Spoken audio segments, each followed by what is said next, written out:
ಸರ್ಕಾರಿ ವಾಹನ ದುರ್ಬಳಕೆ ಗದಗ ಆರ್ಟಿಒ ಸಾಹೇಬರ ಕಿವಿ ಹಿಂಡುವವರು ಯಾರು? ಗದಗ ಜಿಲ್ಲೆಯ ಪ್ರಾದೇಶಿಕ ಸಾರಿಗೆ ಅಧಿಕಾರಿ ರಶ್ಮಿಕಾ ನಾಲ್ವರ್ ಇವರು ಸರ್ಕಾರಿ ವಾಹನಗಳನ್ನು ದುರ್ಬಳಕೆ ಮಾಡಿಕೊಳ್ಳುತ್ತಿದ್ದಾರೆ. ಆರ್ಟಿಒ ಲಕ್ಷ್ಮೀಕಾಂತ್ ಇವರು ಸರ್ಕಾರದ ನಿಯಮಾವಳಿ ಪ್ರಕಾರ ಗದಗ ಕ್ಷೇತ್ರ ಸ್ಥಳದಲ್ಲಿ ಕಡ್ಡಾಯವಾಗಿ ವಾಸವಿರದೆ ಪರವಾನಗಿ ಇಲ್ಲದೆ ಅಂತರ್ ಜಿಲ್ಲೆಗೆ ಸರ್ಕಾರಿ ವಾಹನವನ್ನ ತೆಗೆದುಕೊಂಡು ಹೋಗುವ ಮೂಲಕ ದುರ್ಬಳಕೆ ಮಾಡಿಕೊಳ್ಳುತ್ತಿದ್ದಾರೆ ಎಂದು ಸಾರ್ವಜನಿಕರು ಆರೋಪಿಸಿದ್ದಾರೆ. ಸದರಿ ಆರ್ಟಿಒ ಲಕ್ಷ್ಮೀಕಾಂತ್ ಇವರು ಮೊದಲು ಕೊಪ್ಪಳ ಜಿಲ್ಲೆಯ ಪ್ರಾದೇಶಿಕ ಸಾರಿಗೆ ಅಧಿಕಾರಿಯಾಗಿ ಕರ್ತವ್ಯ ನಿರ್ವಹಿಸುತ್ತಿದ್ದರು.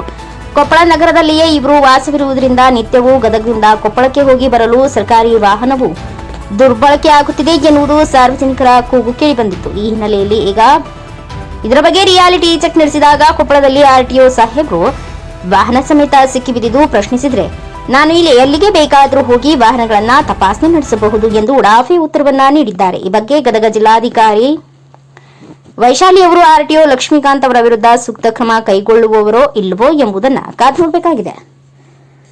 Vedamurthy NKS TV4 news Bengaluru. ಸರ್ಕಾರಿ ವಾಹನಗಳನ್ನ ಖಾಸಗಿಗೆ ಬಳಸ್ಕೊಳ್ತೀರಿ, ತಾವು ಮನೆಗೆ ಬಳಸ್ಕೊಳ್ತೀರಿ, ತಾವು ಊರಿಗೆ ಹೋದ್ರೆ ತಗೊಂಡು ಹೋಗ್ತೀರಿ ಅನ್ನುವಂಥದ್ದು ಆರೋಪ ಇದೆ ಸರ್. ವಿಡಿಯೋ ಮಾಡಿದ್ದಾರೆ. ಇಲ್ಲ, ಅದು ನಾನು ಹೋಗಿದ್ದು ನಿಜ, ಇಲ್ಲ ಅಂತಿಲ್ಲ. ಅಲ್ಲಿ ಕೊಪ್ಪಳ ಆಫೀಸಲ್ಲಿ 2 ಕೇಸ್ಗಳದು ಹೈಕೋರ್ಟಲ್ಲಿ. ಅವ್ರ ಆಫೀಸ್ನ ರಿಕ್ವೆಸ್ಟ್ ಮಾಡ್ಕೊಂಡಿದ್ದಾರೆ ನನಗೆ. ಅದರ ನಾನಿದ್ದಾಗೆ ಅವೆಲ್ಲ ನಾವು ಅಪೀಲ್ ಹಾಕಿದ್ದೀವಿ ಅಲ್ಲಿ. ಅದಕ್ಕೆ ಬನ್ನಿ ಸರ್ ಅದು ಡಿಸ್ಕಸ್ ಮಾಡೋಣ ಅಂತ ಸುಮಾರು ದಿವಸ ಕೇಳ್ತಾ ಇದ್ರು ಅವರು.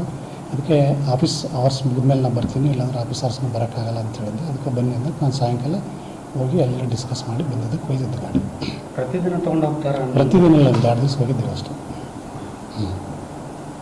ಅದು ಹೈಕೋರ್ಟ್ ಇಶ್ಯೂ ಅಲ್ವಾ, ಅದು ಸ್ವಲ್ಪ ಡಿಸ್ಕಸ್ ಮಾಡಿ ಮಾಡಬೇಕಾಗ್ತದೆ. ಅದು ಟ್ಯಾಕ್ಸ್ ಮ್ಯಾಟ್ರ್ ಇದೆ, ಅದು ಹಿಂಗಾಗಿ ಅದಕ್ಕೆ ಡಿಸ್ಕಸ್ ಮಾಡೋದಿತ್ತು. ಅವ್ರು ಕರೆದಿದ್ರು, ಅದ್ರ ಸಲ ಹೋಗಿದ್ದೀನಿ. ಏನು ಮ್ಯಾಟ್ರ್ ಏನು ಸರ್? ಅದು ಏನಂತ ಹೇಳ್ಬೋದು ನಾವು? ಏನು ಟ್ಯಾಕ್ಸ್ ಬಾಕಿ ಇದೆ, ವಸೂಲಿಗೆ ಹಾಕಿದ್ದೀವಿ ನಾವು ಅಲ್ಲಿ. ಗಾಡಿ ಸೀಸ್ ಮಾಡಿದಾಗ ಅದ್ರದ್ದು ಹೈಕೋರ್ಟಿಂದ ಅದು ಅಪೀಲ್ ಮಾಡೋದಿತ್ತು. ಅದು ಮನೆಗೆಲ್ಲ ತೊಗೊಂಡು ಹೋಗ್ತೀರಿ ಅನ್ನುವಂಥದ್ದು? ಅಲ್ಲ, ಮನೆಯಲ್ಲೇ ಇರೋದು ನಮ್ಮದು. ಹಿಂಗಾಗಿ ಕೊಪ್ಪಳ ಆಫೀಸ್ ಅಲ್ಲೇ ಇರೋದಲ್ಲ, ಹಿಂಗಾಗಿ ಹೋಗಿದ್ದು. ಕೊಪ್ಪಳ ಆಫೀಸ್ ಅಲ್ಲೇ ಇದಲ್ಲ, ಕೊಪ್ಪಳಕ್ಕೆ ಹೋಗಿದ್ದಾರೆ. ಹೋಗ್ಬೋದು ಸರ್, ಖಾಸಗಿ ಬಳಸ್ಕೋಬೋದು. ಅಲ್ಲ, ಆಫೀಸ್ ಕೆಲಸದ ಮೇಲೆ ಹೋಗಿದ್ದು ಅಂತ ಹೇಳಕತ್ತೀನಿ. ನನಗೆ ಅವ್ರು ಕರೆದಿದ್ರು 2 ದಿವಸ ಹೋಗಿದ್ದೆ ಅಂತ ಹೇಳ್ತಾಯಿಲ್ಲ. 2 ದಿವಸ ಅಲ್ಲ ಸರ್, ಭಾಳಷ್ಟು ಸರ್ ನೀವು ಹೋಗಿದ್ರಿ ಅನ್ನೋದಕ್ಕೆ ಇದು ಮಾಡಿದ್ದಾರೆ ಸರ್. ಯಾಕಂದ್ರೆ 1 ದಿನ 2 ದಿನ ಆದರೆ ಮಾಡ್ತಿರಲ್ಲ, ಕಂಟಿನ್ಯೂ ಆಗಿ ತೊಗೊಂಡು ಹೋಗ್ತಾರೆ ಅನ್ನೋವಂಥ. ಅಲ್ಲ, ಕಂಟಿನ್ಯೂ ಇಲ್ಲ ನೋಡು. ಒಂದು ಸಾರಿ 2 ಸಾರಿ ಅಲ್ಲಿ ಮೀಟಿಂಗ್ ಇತ್ತು ಧಾರವಾಡದಾಗ, ಅರ್ಲಿ ಮಾರ್ನಿಂಗ್ ಮೀಟಿಂಗ್ ಇದ್ದ ಸಲ ಅವಾಗ ಒಂದು ಸಾರಿ ಏನೋ ಕರ್ಸ್ಕೊಂಡಿದ್ದೆ ಅಷ್ಟೇ. ಆಮೇಲೆ ಇನ್ನೊಂದು ಪ್ರಯೋಜನ ಇದೆ ಅದರಾಗ. ಗೌರ್ಮೆಂಟ್ ಗಾಡಿ ಸ್ವಂತ ಕೆಲಸಕ್ಕೆ ಅವಶ್ಯಕತೆ ಬಿದ್ದಾಗ ಉಪಯೋಗಿಸ್ಕೋಬೋದು. ಅದನ್ನು ರೆಂಟ್ ಅಂದರೆ ಗೌರ್ಮೆಂಟ್ ನಿಗದಿ ಮಾಡಿದೆ, ಪರ್ ಕಿಲೋಮೀಟರ್ಗೆ ಇಷ್ಟು ಅಂತ, ಅದನ್ನು ಪೇ ಮಾಡಿ ಯೂಸ್ ಮಾಡ್ಕೋಬೋದು ಅಂತ ಅವಕಾಶ ಇದೆ. ಒಂದು ಅವಕಾಶ ಇದೆ. ನೀವು ಆ ಥರದ್ದು ತೊಗೊಂಡಿದ್ರೆ ಸರ್ಕಾರಿ ಕೆಲಸಕ್ಕೆ ಅಂತ ತೊಗೊಂಡಿದ್ರೆ? ಅಲ್ಲಲ್ಲ, ನಾನು ಸರ್ಕಾರಿ ಕೆಲಸಕ್ಕೆ ಉಪಯೋಗ ಮಾಡ್ಕೊಂಡಿದ್ದೆ. ನೀವು ಅದನ್ನು ಅಲ್ಲ ಅಂತಂದರೆ ಅದನ್ನು ಬೇಕಾದ್ರೆ ಪೇ ಮಾಡ್ಬೋದು ಅಂತ ನಾನು ಹೇಳ್ತೇನೆ ಅಷ್ಟೇ.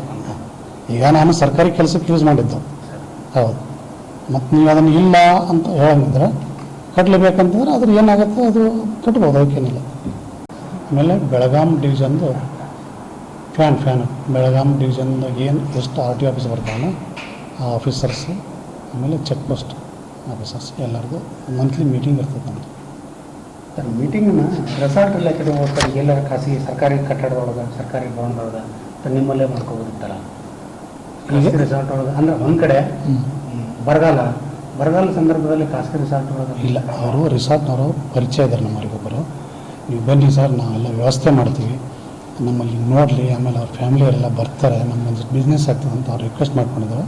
ಆಮೇಲೆ ನಮ್ಮವ್ರು ಯಾರೋ ಪರಿಚಯ ಇದ್ರಲ್ಲ ಅವರೆಲ್ಲ ನಾವು ಎಕ್ಸ್ಪೆನ್ಸ್ ಬೇರ್ ಮಾಡ್ತಿದ್ರು, ಆಯ್ತು ಬರ್ತೀವಿ ಅಂತೇಳಿ ಬಂದ್ವಿ ನಾವು ಅಷ್ಟೇ. ಬರಗಾಲ ಸಂದರ್ಭದಲ್ಲಿ ಇಲ್ಲ, ಬರಗಾಲ ನಾವು ಈಗ ಇದು ಮೀಟಿಂಗ್ ಇಟ್ಕೊಂಡ್ರು ಸರ್ಕಾರ ದುಡ್ಡು ಏನಲ್ಲಿ ಖರ್ಚು ಮಾಡೋದಿಲ್ಲ, ಯಾವುದು ದುಡ್ಡು ಖರ್ಚು ಮಾಡೋದಿಲ್ಲ. ಬೇರೆಯವ್ರು ಯಾರು ಹಾಸ್ಟ್ ಮಾಡಿದ್ದಾರೆ ಅಲ್ಲ, ಅದು ಸ್ವಲ್ಪ ಇರ್ತದೆ ಬೇರೆ. ಹೀಗಾಗಿ ಅಲ್ಲಿ ಸರ್ಕಾರ ದುಡ್ಡೇನೋ ಖರ್ಚು ಮಾಡಲ್ಲ ಎಲ್ಲಿ ಇಟ್ಕೊಂಡ್ರೆ. ಒಂದು ಒಳ್ಳೆ ವಾತಾವರಣದಾಗ ಮೀಟಿಂಗ್ ಮಾಡೋದು ಅಂಥೇಳಿ ಬರ್ತದೆ. ಈಗ ನಮಗೆ ಒಂದೊಂದು ಆಪ್ಷನ್ ಒಂದೊಂದು ಕಡೆ ಮಾಡ್ತೀವಿ. ಈಗ ನಮ್ಮ ಆಪ್ಷನ್ ಎಲ್ಲ ವ್ಯವಸ್ಥೆ ಆಗಲ್ಲ, ಊಟ ಇಲ್ಲ, ಏನಿಲ್ಲ, ಅದಕ್ಕೆ ಅಲ್ಲಿ ಮಾಡೋಣ ಅಂತ ಹೇಳಿ ಮಾಡಿದ್ವಿ. ಅದು ಯಾರೊಬ್ಬರು ವ್ಯವಸ್ಥೆ ಮಾಡ್ತಾರೆ ಅಂದ್ರೆ ಅದೇನೋ ಒಂದು ಮುಲಾಜಿ ಬಿಟ್ಟಲ್ಲ ಸರ್? ಇಲ್ಲ, ಸ್ವಲ್ಪ ಅವ್ರು ಹೆಲ್ಪ್ ಮಾಡ್ತಾರೆ, ಉಳಿದು ನಾವು ಕಾಂಟ್ರಿಬ್ಯೂಷನ್ ಮಾಡ್ಕೋತೀವಿ. ಅದನ್ನಿಲ್ಲ, ಎಲ್ಲರೂ ಡಿವೈಡ್ ಬೈ ಏನು ಖರ್ಚು ಬರ್ತದೆ ಮಾಡ್ಕೋಬೋದು. ಈಗ ರೆಸಾರ್ಟ್ದಾರ ಬರ್ತಾರೆ, ಅವ್ರು ಕರೆದ್ರೆ ಅಂದ್ರೆ ಬರೀ ಸರ್ ನಮ್ಮ ಬಿಸ್ನೆಸ್ ಆಗ್ತದೆ, ನಾವು ನಿಮ್ಗೆ ಒಂದು ಊಟ ಹಾಕೋಕ್ಕಾಗಲ್ಲ, ಬರೀ ಊಟ ಹಾಕ್ತೀವಿ ಅಂತಾರೆ. ಇದರ ಮುಲಾಜಿ ಪ್ರಶ್ನೆ ಏನಿಲ್ಲ ಅದ್ರಾಗ.